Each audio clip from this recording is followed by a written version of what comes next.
Sigueu totes i tots benvinguts a Per què Futbol. El nostre sisè convidat és futbolista i el coneixereu per haver vestit la samarreta de l'Alavés, el Barça, el Swansea, el Brighton, molts altres, o per ser altrament conegut com l'amic de tots. Amb el número 6, Andrea Orlandi.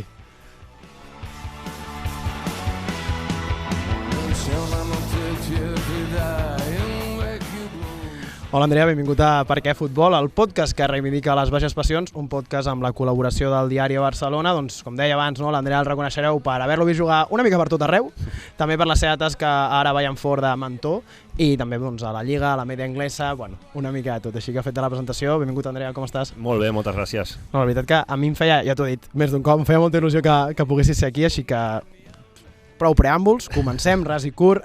Si li haguessis d'explicar a algú què significa el futbol per tu, com l'explicaries? Bona pregunta. Depèn de qui em faci la pregunta, perquè moltes vegades em diuen però si el futbol sou 11 tios corrents darrere una pilota. Llavors a les persones que em diuen això ja no perdo temps en explicar què és per mi el futbol. Per mi ha sigut tot i encara ho és tot. És un esport, per començar, que m'ha ensenyat els valors que una mica són el hilo conductor, no, de la meva vida, el que és ser humil, esforçar-te, l'ambició també, el respecte, que per mi és fonamental, i el treball en equip. Jo crec que el futbol m'ha ensenyat que sol jo no aconseguiria res, que si ho fas amb un grup i amb uns amics més que companys, doncs segurament tindràs èxit. I res, l'amor per aconseguir coses esforçant-te, no? Perquè jo no he aconseguit mai res fàcil, perquè no he sigut mai el més ràpid, no he sigut mai el més fort, ni el més bo, ni el més àgil, però esforçant-me doncs, he aconseguit tenir una carrera, han sigut 17 anys, al meu nivell, podria haver sigut pitjor o millor, però estic orgullós i ja et dic, per mi el futbol és la meva vida. Doncs clar, saca inicial impol·luta, magnífica, que a més, ara pensava, dic, ara li he preguntat a un futbolista què és el futbol per ell, és evident, no? És la seva professió, però a vegades ens passa, no?, que hi ha futbolistes, l'exemple que em ve al cap és Gareth Bale, que és, no estic criticant-lo, però és un futbolista que realment el futbol és com alguna més, perquè té lo del golf, tal, i és com que no... va una mica fora. Jo crec que Gareth Bale és que no el coneixem i perquè no es deixa conèixer.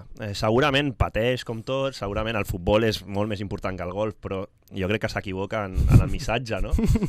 Llavors tots creiem que li és igual tot, però no crec que sigui així. Per què continua jugant? Perquè té potser perquè guanya 100 milions l'any. No, però ja veurem l'any que ve on va, i si continua jugant és perquè encara li té amor per l'esport. Al final els diners, està clar, que ajuden i els contractes estan molt bé, però si tu li preguntes a Messi, que guanya el que guanya, o a Mbappé, que guanyarà el que guanyarà, a qualsevol jugador top, ells estan contents quan juguen bé, quan les coses a l'equip van bé, i els és igual després que al final de mes arriba el que arriba. I és veritat, la seva felicitat és directament proporcional en què es diverteixen jugant a futbol. Clar, sí, jo crec que a vegades fins i tot ens costa com fer calibrar-ho, perquè al final tornem i són quantitats econòmiques molt altres, però que la felicitat al final teva ja no és com tu ja cobres aquests diners, és més en relació com tu fas els partits, tal, i és com que jo crec que costa molt de veure a vegades, perquè és com, clar, és que cobra tants milions que ha de ser feliç sí o sí. I no sempre, no? No, al contrari. És un dels temes que vull tocar, però comencem pel principi. Tu comences la teva carrera aquí, no? Fas categories inferiors de l'Espanyol, si no m'equivoco, després vas al Barça i llavors ja és quan marxes a l'Alavés? No, Espanyol, faig 3 anys a l'Espanyol, em fan fora, me'n vaig a l'Adam 3 anys, que em van donar la vida, firmo per l'Alavés i després vinc al Barça B. Aquí tenia jo el lío. I aquí és on ve la primera pregunta, és com, de tan jove ja fer aquest com marxar de casa, ser com una mica rodamons, com es viu? Perquè, hòstia, al final és que sou molt joves quan us fan marxar i no ha de ser fàcil. No, però jo tenia clar que havia de sortir de casa, perquè per créixer personalment, perquè crec que hi havia un dèficit meu de tema personalitat, que ho tenia tot molt fàcil i necessitava fer les coses per mi mateix i creia que sortint de casa era la manera i també perquè veia que aquí era complicat. A veure, perquè Barça-Espanyol és un nivell molt alt i vaig entendre que anar a l'Alavés, per exemple, com vaig tenir l'oportunitat, doncs m'obria les portes del futbol professional, o seria una mica menys complicat. I així va ser, perquè en un any vaig passar al juvenil, segon equip, debutar amb el primer equip de l'Alavés, i va anar bé. Després va arribar Peterman i tot aquest rotllo. Passen coses i vinga al Barça B, però ho vaig tenir clar, que havia de sortir de casa i mai m'ha fet por, al contrari. Ostres, ja, o sigui, ole, perquè al final és la valentia, això, qualsevol jove que es trobi en la situació de, vale, haig de fer el pas, has de tenir com aquest de dins teu que et surti, però alhora ja no és tant el marxar, que també, sinó, clar, tu que vas fer, mentre es movies per Espanya encara, però després que te'n vas a Anglaterra i tal, aquest adaptar-se a noves cultures no va ser gens fàcil, tampoc. El pas a Anglaterra va ser més complicat. Va ser la nit que vaig firmar el contracte, que va ser el 31 d'agost, vaig plorar tota la nit, com dient, Swansea, ¿dónde está Swansea? Estava una mica nerviós, però bueno, també tenia altres possibilitats econòmicament millors, però no sé, al final tu tens, és el que els dic molt als jugadors, tu al final ho sents quan una cosa pot ser per tu, i vaig sentir que seria una bona oportunitat, perquè arribar a Anglaterra és complicat. Un dels meus somnis, juntament amb jugar a Itàlia, era jugar a Anglaterra, i vaig dir, bueno, el Swansea m'obre la porta, doncs agafo aquesta oportunitat, i va ser així. Vamos allá, sí. I en relació a això, clar, tu, tornem, has jugat a molts clubs i ho comentaves una mica abans, no? Que arriba un entrenador, potser no et vol, tal, i jo el que em pregunto és com gestiona el futbolista el fet de que de sobte tu estiguis molt bé a un lloc, potser futbolísticament no estàs en el teu millor moment, però socialment estàs molt bé, perquè estàs molt còmode, la família, els nens, o el que sigui, la parella, i de sobte tu no jugues per aquell entrenador i tu segurament aquí a la ciutat demà passat ja no hi ets. O sigui, no sé, a mi mentalment sempre que ho penso dic, hòstia, aquest jugador, vaya liada. És que, clar, i tot ho associes al futbol. Clar. Si tu li demanes a la meva dona si li agrada Swansea, que vam estar 5 anys, doncs ella té records de Swansea negatius moltes vegades, i és una llàstima, perquè van ser 5 anys, vam pujar de segona B a Premier League, va ser un camí xulo, però per exemple amb Roberto Martínez jo vaig jugar poc, en 2 anys, vas tenir una lesió, etc. Llavors hi ha un moment que tu ja... Jo vaig passar malament. El segon any de Robert Martínez em vaig plantejar deixar de jugar a futbol, fins i tot. I aquí quants anys tenies? No, ja tenia 23 anys. Hòstia, ja, però has dit, jo tenia 23 anys com si fossin molts, però un futbolista de 23 anys continua sent molt jove. Sí, però perquè és el que t'he dit abans, perquè és igual el que guanyis, el que cobris, però si no ets feliç. I jo no era feliç, i jo veia l'equip anar per un costat i jo no sé part d'això, i ho vaig passar molt malament, i em vaig plantejar seriosament deixar-ho. Després Roberto va marxar i em vaig quedar i la cosa va canviar. Però per exemple m'has dit, quan estàs bé a un lloc i has de marxar, jo a Brighton era feliç. Per exemple, Brighton per mi era el meu lloc al món. Vaig fer un any espectacular, el segon any em vaig lesionar del genoll i decideixen no renovar-me. Havia nascut la meva segona filla a Brighton i tu no te'n vols anar però t'obliguen. Llavors és com... Ja sí que ho vaig passar molt malament. Va ser duríssim. Sí, això va ser molt dur, i de fet hauria d'haver marxat d'Anglaterra en aquell moment. Després vas anar a Blackpool, que va ser un any molt complicat, però jo no volia marxar a Brighton, perquè Brighton per mi era el meu lloc al món. Clar, i com... Realment, això com a família, perquè és aquí, ja tenies la segona filla, estàs amb la teva dona, com ho gestioneu emocionalment tota la família, el fet de, bueno, doncs... O sigui, perquè te n'has d'anar sí o sí, o sigui, és que no hi ha més. No hi ha més. Ho gestiones jo intentant estar bé, encara que per dins et vols morir, i la meva dona ajudant, que la pobra és el que ha fet tota la meva carrera, mai s'ha queixat. Les nenes eren petites, no es podien queixar gaire, però sí, és un moment complicat, perquè dius que jo em vull quedar, però per què no em voleu ara? Què passa, no? I dones totes les facilitats i encara no, doncs perquè és una decisió de club, perquè era un tema, doncs hi havia joves que jugaven a la mateixa posició, un tema econòmic, etc. I t'ho expliquen en 45 segons i et donen la mà i adeu. I dius, hòstia, que fred, no? Clar, és que jo crec que, i més sobretot aquests últims anys que el mercat s'ha tornat molt boig, jo crec que, o sigui, sempre ha passat això, però, per exemple, l'any del Burofax, de Gea, Keylor Navas a l'avió, clar, que realment, això potser a l'NBA, als esports americans passa molt sovint, tipus, vale, trade a no sé on i t'envien allà i ja està, i bona tarda. Però aquí a Europa és com que no estem tan acostumats, crec, i, ostres, quan escoltes aquestes històries és que és esgarrifós, perquè és com, tio, que és la meva vida. Sí, però és l'última cosa en la que pensen els clubs, els representants, molts, i al final com a jugador et trobes l'últim dia marcat als últims 10 minuts, que ha passat aquest estiu, per exemple, en un cas molt proper a mi, que és el d'Antoine Griezmann.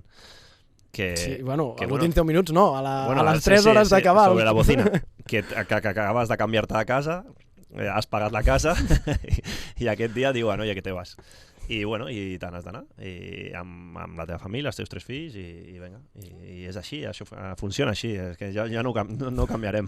No, clar, és que mira, ara que obries aquesta part postfutbolística, clar, tu que estàs doncs, en aquesta agència que em deies de mentor i tal, ostres, quan tens un tema com l'Antoine, no?, que va fer aquesta aposta, el club també la va fer econòmicament, aquí no m'hi posaré, però ostres, ha estat 2 anys i quan sembla que hi ha una certa estabilitat, a l'últim dia de mercat, a les 3:15 del matí, que és quan es va fer, quan va caure el de Saúl, va caure el de Griezmann, van entre tots, ostres, el futbolista m'imagino que ja va sabent que potser se'n va, però com tu amb tota la teva experiència gestiones o li dius o intentes ajudar un futbolista així? Jo he firmat moltes vegades a l'últim dia, hi ha molts nervis i tal. En aquest cas no vaig dir-li res.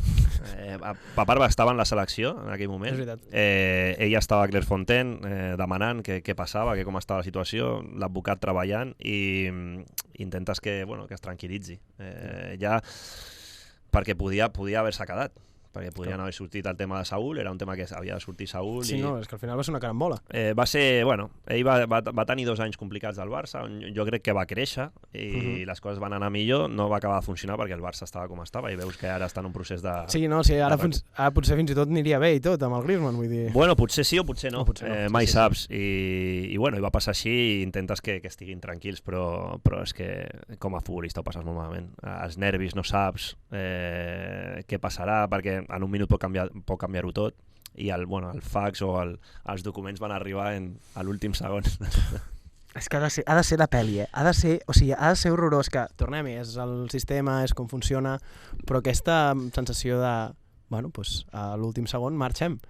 No sé, penso també, deixarem els links a la descripció d'això, el traspàs del Daniel James, que va ser el que va marxar... Daniel James que anava al Leeds i després va anar al United i ara està al Leeds. Sí, però que el documental d'Amazon del Leeds, està al traspàs, venia del Swansea, crec que és, anava... Teníem tot fet, les fotos, tot, i al final, doncs res, que és com una cosa que, tornem-hi, futbolistes molt joves, que de sobte t'està a punt de canviar la vida, fem-ho així, perquè Leeds és una plaça d'aquestes interessants, que ara et preguntaré per això, i de sobte, és que no sé, vull dir, és un tema que a mi emocionalment em costaria moltíssim. És el problema de no ser... És que tu no tens la teva carrera a les teves mans. Quan estàs amb... Jo no critico, però potser una agència de representació gran i que tenen uns interessos i després tu acceptes. Van al United, no van al Picamuixons. Li van anar superbé. Però potser era millor per ell anar al Leeds i després, si el Leeds demostrava el que era, anar al United, no? I al final, tampoc les coses van anar com van anar i ha acabat on havia d'acabar. Sí, i esperem que, tot i que el Leeds no està massa bé, que esperem que els hi acabin bé. I ja per anar adreçant això, clar, abans em deies, és que amb 23 anys m'ha passat això, tal, i el que vull preguntar és sobretot la maduresa, és a dir, no tan futbolística, que també això dins del camp tenim exemples molt recents de jugadors joves, penso en el Gavi, el Nico i tots aquests, que són molt madurs dins del camp, però vull que parlem com de fora, és a dir, amb 23 anys em dius, jo potser havia fet el pas de plantejar-me retirar-me, és a dir, com de madur o com has hagut de madurar mentalment perquè moltes coses no t'afectessin, perquè al final, tornem-hi, és que, quants anys tens ara? Ara tinc 37 anys. Clar, vull dir, és que ja has estat 17 anys jugant, vull dir, és que has sigut sempre molt jove, saps, en aquest sentit, vull dir, i que has, imagino, madurant a marxes molt forçades tota l'estona, no? Sí, els temes de Gavi, Nico, aquests jugadors, Pedri, no sé, és que costa creure, ¿vale?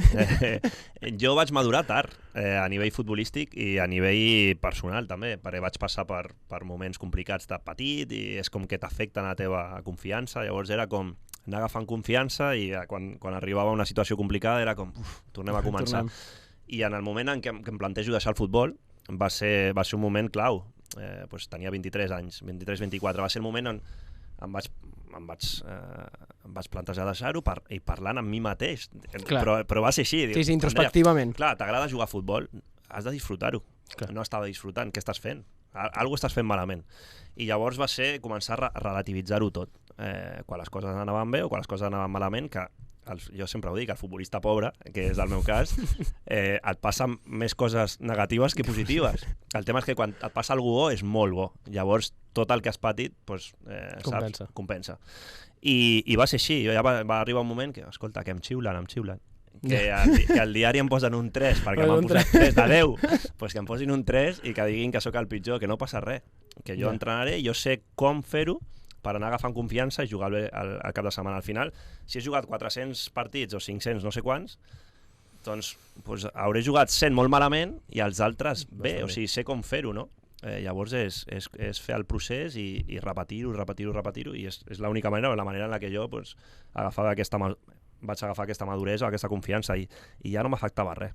Però sí que és veritat que al principi, primers vestidors professionals, vestidor a l'Alavés, que era gent amb pes, gent guanyant molts diners, que no et parlen, que tal, que criden, que et critiquen, i em va costar reaccionar. Jo no era Gavi ni molt menys, però no vaig ser-ho ni amb 30 anys. Però aquesta gent té molt de mèrit. Clar, no, vull dir, és tot un tema... Bueno, sí, ja veurem. Tant de vols hi hagi molt bé. Però té molta importància. Jo li dono molta importància al tema mental i s'ha de treballar més, ja es treballa, però abans no es treballava gens. Per això et volia preguntar, és a dir, tu em parlaves d'una cosa més introspectiva, tipus, vale, Andrea, què estic fent, m'agradaria tal, però temes psicòlegs i tot això es toca, es comença a tocar ara... Es comença a tocar ara, i jo, per exemple, amb nois amb els que treballo, els estic fent treballar amb psicòlegs, perquè crec que és important i perquè tu veus que hi ha nois que els hi costa expressar...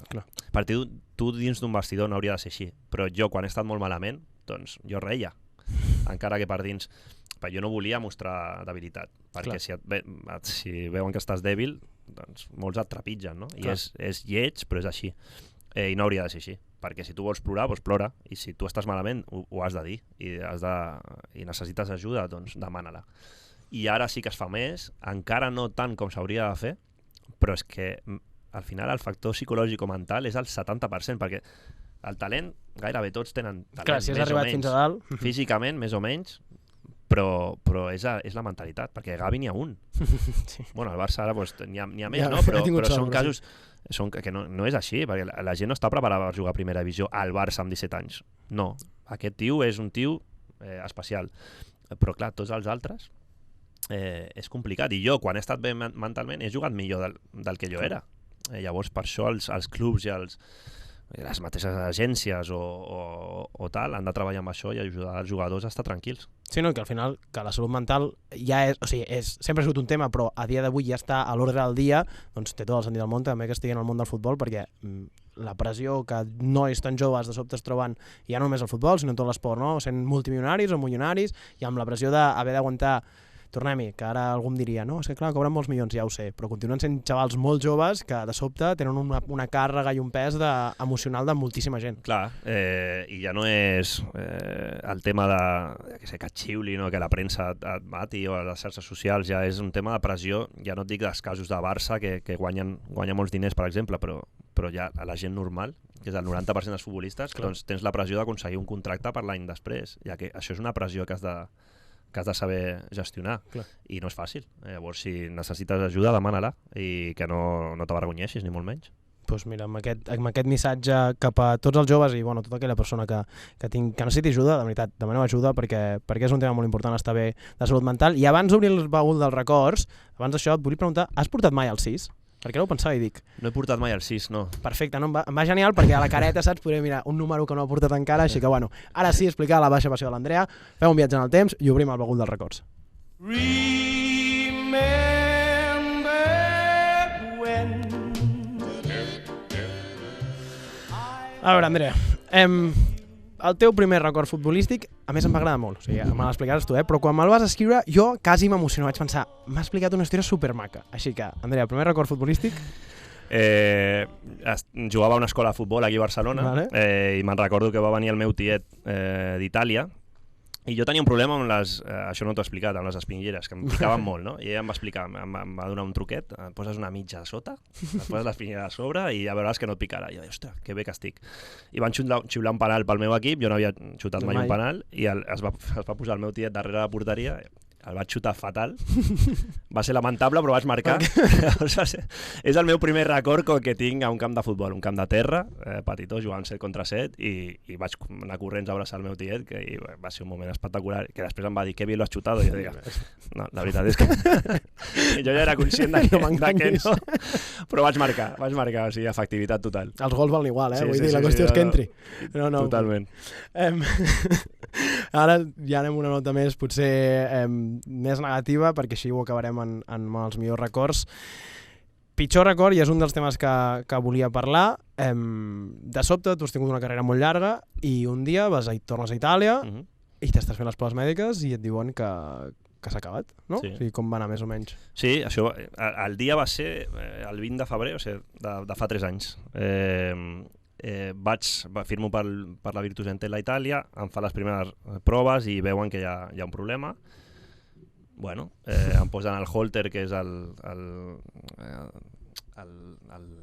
l'aparell aquest que posen al cor, 24 hores i tal, i veuen que, bueno, pues, que hi ha com una arrítmia o algo estrany, i jo dic, bueno, jo crec que no, saps? Que porto 17 anys, mai he tingut cap problema. Clar. Llavors em fan una resonància magnètica del cor, que és algo que no m'havien fet mai, i que a la resonància surt que tinc una cicatriu al ventricle esquerre. Quan hi ha una cicatriu hi ha hagut una lesió. Clar.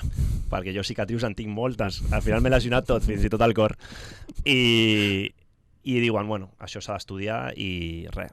Vaig anar a veure un cardiòleg a Gènova i em va dir que no podia jugar, que havia de parar de jugar. Jo vaig dir, bueno, jo vull una segona opinió perquè no me lo creo.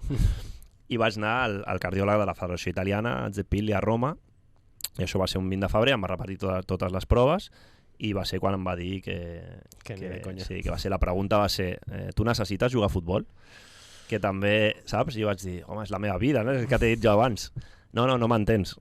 Ho necessites per pagar la hipoteca o per tal? I jo, pues, gràcies a Déu no soc ric, però no ho necessito. Tens 2 filles, s'ha acabat. I va ser així, va ser el moment i el tinc com el pitjor moment perquè se't cau el món als peus, saps? Perquè no saps una mica... A veure, em quedava poc de carrera, però m'ho estava passant molt bé. Era quan més disfrutava en tema ajudar joves i entendre millor el joc i deia, encara puc córrer fins als 40. M'havien posat a jugar davant de la defensa, tranquil·lament, la toques una miqueta i va ser un moment, sí, perquè després t'explica, no? Que has tingut un problema, que l'has tingut més temps, que hi ha hagut un risc. Clar, és això, sí.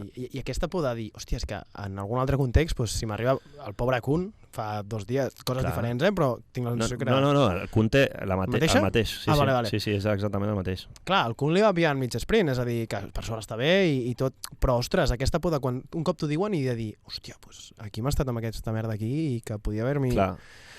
No vull dir quedat, però podia haver passat alguna cosa greu. Sí, no, et pots quedar perquè ell m'ho ha explicat molt, molt clarament i ell havia estudiat els casos d'Astori, que era el capità de Fiorentina, que va morir, i Morosini, que també va caure en un partit i va morir, i em va dir que les teves proves són pitjors que les seves. Ja solament amb l'electrocardiograma. Llavors ja és quan vaig posar a plorar amb la meva dona, però per les nenes, perquè dic, hòstia, saps? Perquè al final, Edu, si tu et mors, tu no t'enteres. Però els que es queden... Jo me'n vaig, però els que es queden són qui pateix. Jo plorava per les nenes. Clar, i ara què? Però bueno, al final jo soc positiu i sí, va haver-hi un moment de tal, vam anar a passejar, me'n recordo a prendre alguna cosa al Vaticano, després jo vaig agafar el meu vol, la meva dona va tornar a Barcelona, jo estava a Gènova, vaig haver de fer tot el tema papeleos i 4 o 5 dies a Itàlia, vaig tornar a casa i bueno, pues ara empieza mi vida.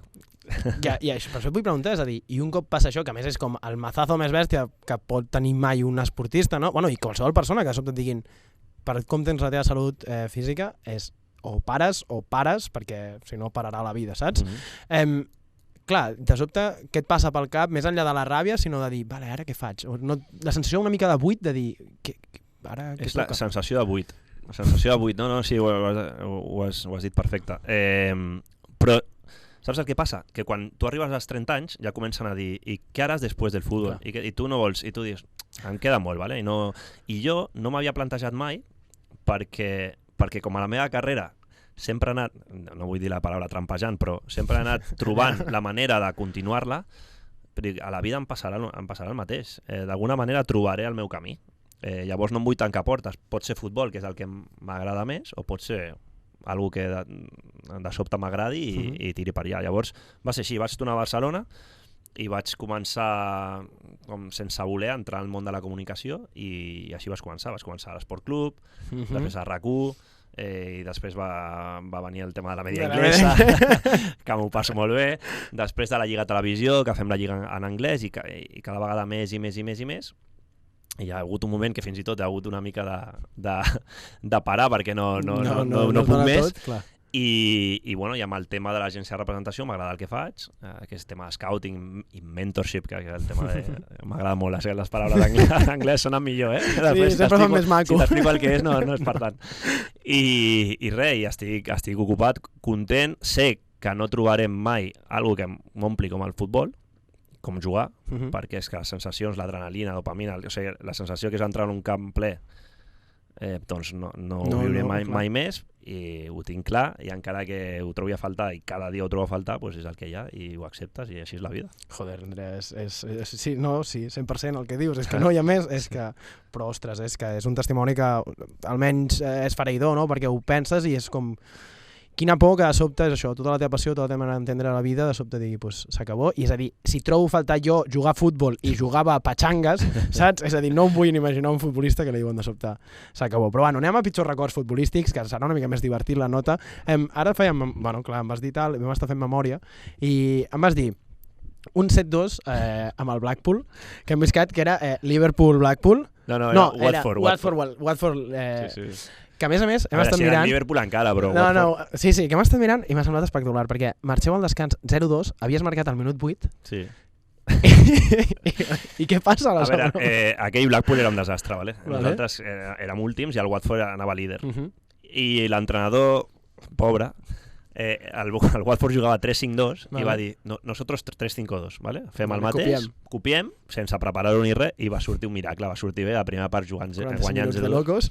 Ells van fer un canvi a la segona part, nosaltres ens vam quedar igual, i al primer minut ja havien marcat un gol. Al minut 39 anàvem 7-2. I jo anava mirant els meus companys i deia, però què ha passat? Era com, no, terrible. O sigui, va ser un moment de que i era encara al minut 39, quedaven 5 minuts més l'afegit, que ens marcaran 10. Clar, per probabilitat que ho tocaven 2 gols més. Clar, i dius, però què està passant? I és el moment on et sents un desastre, ets un desastre, i és que no, i dius, és que no vull estar aquí. Clar. Llavors és la pitjor sensació per un futbolista, quan estàs a un camp i veus que no ets competitiu, que no confies en els que estan amb tu portant la mateixa samarreta, que no vols estar allà, i que ho passes realment malament. I me'n recordo de trucar a la meva dona i les nenes eren petites i dic, per favor, les vull veure despertes, necessito veure les nenes despertes quan arribi a casa. I sí, estaven despertes i és com, bueno, una abraçada a les nenes i intentar anar a dormir, no? Jo crec que al final, bueno, la gràcia de tot plegat és això, no? Que després del futbol ja tothom munta com una vida i és com, bueno, si malament futbolístic va malament, almenys tinc la meva família i ho salvem. I a més a Blackpool, quan vaig anar, vaig decidir viure a prop de Manchester, que era com a 50 minuts, perquè jo ja veia que la cosa... Clar, i ja era com tornar a casa i ja no jugava, entens? Era com... m'aïllava de tot, però va ser un any difícil. Clar, és que evidentment l'any de Blackpool és difícil pel que deies, hi ha vídeos de la media anglesa boníssims parlant d'això, si ens esteu veient, aneu, deixarem també links per aquí, si ens vol seguir la media anglesa, doncs també, l'Ilia parla català, no? Doncs ja farem alguna cosa.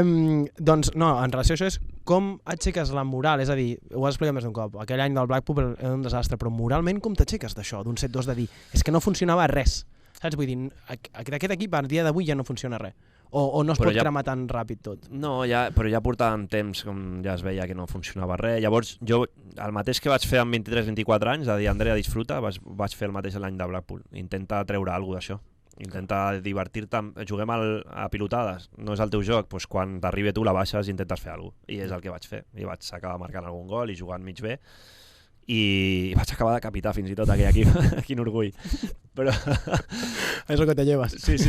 Però és que era l'única manera i al final, quan ho penso, i ara parlo amb algun company meu del Blackpool i doncs, no tens altra cosa que fer que riure. Dius que va ser tot tan desastre. Vull dir, sí. Però et dic que va ser difícil, perquè ets competitiu, has jugat sempre amb equips, és que jo tots els meus equips anaven així. Clar. I aquest anava però barrena, però sense frens, o sigui, i va ser així, vam baixar, no sé, amb 4 jornades de tal, ja havíem baixat. Moltíssims punts, Sí, n'has fet molts pocs. És que crec que l'únic partit que no ens van marcar gol va ser l'últim, perquè va haver invasió de camp a mitja part i no es va jugar a la segona. Llavors vam celebrar la clean sheet. Bueno, vamos. I fins i tot dèiem, bueno, vamos a pedir prima, no? No ens han marcat. Sí, crec que va ser l'únic partit que no ens va marcar. Aquest o un altre, no sé, però no gaire més. Bueno, doncs les estadístiques d'aquell any del Blackpool, temporada 2000, què? No som molt dolent amb els anys, 2014, 2015 o 2015? No sé. Sí, crec que 2015 és el partit segur, llavors deu ser la 14-15. Sí, 14-15. Transfermarket, busqueu-hi, segur que fantasia. I ara ja, tot i que ens estem rient, ja anem als millors records, que em vas dir en tinc 2, tens el debut a Lliga de Sant Mamés, que a més mola molt perquè, hòstia, si pots decidir com a canterano debutar, jo ho pensava i dic, si puc debutar amb un passillo, no? Em van fer el passillo, és veritat. A Sant Mamés, després de guanyar la Champions, és a dir, bueno, doncs aplaudim, saps? Aplaudim-me, la veritat. Que jo vaig sortir una mica avergonyit, perquè diu, no pinto res aquí, el passillo aquest. Però bueno, veies de l'Urzaiz, Llorente, aquests aplaudint, doncs bueno, perfecte. Gràcies, sí. I va ser xulo, vaig jugar de lateral, que estava cagat, ho puc dir, i més o menys va sortir bé, 74-75 minuts, i res, el Barça havia guanyat la Lliga, havia guanyat la Champions. Eto'o necessitava un gol per ser Pichichi, el va marcar. I res, el record que tinc és que me'n recordo de tot. Clemente dient-li a Iraola que m'encarés perquè estava cagat, quan anava a treure la banda cada cop que passava pel costat, parlant amb Urzaiz, l'ambient espectacular al Sant Mamés, era increïble. Tota la gent fora de l'estadi després del partit, jo menjant una pizza amb Ludovic Juli i veure els meus pares que ploraven enmig de tota la gent, i va ser un moment superxulo, i per això aquest record és, segurament dels millors. I després crec que t'he posat el meu primer partit de titular a Premier, que va ser a camp de l'Aston Villa, no estava jugant res, i em va fer viatjar el dia 1 de gener, que jo vaig dir, el Brendan és un cabron, perquè dic, que putada, no?, el dia d'any nou, i a la xerrada de la nit abans doncs veig el meu número, tu m'has demanat si havia portat el 6, mai he portat el 6, portava el 8, veig el 8 i s'ha equivocat. Què ha passat aquí? Què ha passat? I em va dir, perquè ell deia sempre mi amigo, jugues perquè saps jugar a futbol, això em va dir.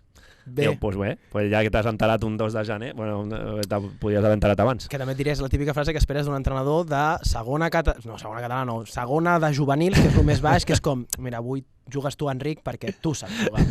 Però jo crec que ell no em volia donar massa informació, no em volia posar...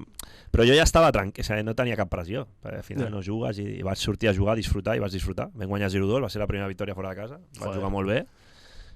Però el següent partit vaig jugar de Copa i l'altre sense convocar, que va arribar l'Arsenal a casa, o sigui que no et creguis que va ser gaire fàcil aquella temporada, tampoc. Et va fer la de una vez al año no hace daño, ho va tancar el dia 1 de gener i va dir, aquí ja està. I ja per tancar-ho, et volia preguntar, és que clar, que parlaves del camp del Vila, top 3-5 d'estadis que hagis estat. Clar, i la Premier en té molts, així que els que recordis... Mira, Vila Park ha de ser un, impressionant. Xulíssim, un ambient, els vestidors, tot, no sé, es respira futbol. Abans parlaves del Leeds, Elland Road és dels meus favorits, perquè tenen la grada així com amb el sostre, saps? Llavors fa un soroll, no pots parlar amb els teus companys, no sents res, l'ambient que es genera és com, et costa fins i tot respirar, recuperar la respiració, saps? I et podria dir Anfield, et podria dir tal, però St. James's Park, per exemple, a Newcastle. És un estadi increïble, que ja quan arribes per un túnel per entrar als vestidors, llavors l'afició del Newcastle se't posa als costats, comencen a cantar, i com està tancat, també se't fica dins el cap i ja entres com perdent 1-0. Clar, una mica collonit. Sí, i aquests tres segurament. Elland Road per mi el millor, perquè és vell, és una mica vell, però és que l'ambient que respira és... Per jugar a Elland Road has de ser futbolista, saps? I de fet el meu primer partit a Anglaterra va ser Elland Road, a League One, perquè estaven a League One al Leeds. Sí. i jo flipava. League One, per la gent que no sàpiga... Segona B, la primera ref, i 32.000 espectadors. Clar, no té cap mena de sentit. No. I l'ambient, et dic, no té cap sentit. És brutal. Però Vilapart també, molt xulo. Em va genial que ho diguis tu, perquè els que són futboleros li dius a un col·lega, buah, si estàs per allà, vés a aquest camp perquè és l'hòstia, però clar, que ho digui jo, pues, que sóc aficionat, però que ho digui un futbolista té moltíssim més valor, així que si vosaltres ja ho patiu, llavors ja és... No, clar, però si tu demanes als jugadors del Barça el dia d'Anfield, del 4-0, com estaven? Estàs que no pots respirar, perquè l'ambient et mata, i és així, és que et passa dins del camp i t'ofegues. Total. Que la gent que animi. Exacte, és molt important que la gent vagi als camps, que per sort hem pogut anar retornant, i si teniu algun amic tribunero que dubta, no, és que no sé si anar aquest dia si plou, obligueu-lo a anar, o si no, que us doni el carnet, i aneu vosaltres al Camp Nou. Però ho començarem a tancar aquí. Andrea, moltes gràcies pel teu temps, la veritat que m'ho he passat genial, tenia moltes ganes això de poder parlar amb tu, ha sigut un plaer doncs, això que m'exposessis com veus tu la teva passió pel futbol, espero que t'hagis passat bé. Molt bé, quan vulgueu, ja aquí em teniu. A mi m'interessa, potser fer una segona part, però bueno, per mi ha estat un autèntic plaer, és hora de posar punt i final al 6è episodi de Per què Futbol, ara evidentment és el vostre moment, els que m'esteu mirant, de respondre doncs, una de les preguntes principals que hem fet a l'Andrea, no? El tipus millor record, pitjor record, tot això, sabeu on ho podeu fer, doncs @perquefutbol a Twitter, @perquefutbol a Instagram. Evidentment, també ens podeu trobar a YouTube, a iVoox, Spotify, Apple Podcast i a les xarxes al diari. Gràcies a l'Andrea per venir. També els nostres tècnics d'avui, que han sigut el Marc Casas i el Guillermo Cabellos. I sobretot a vosaltres per escoltar-nos i, sobretot, estimeu les vostres baixes passions. Ens veiem aviat. Adeu!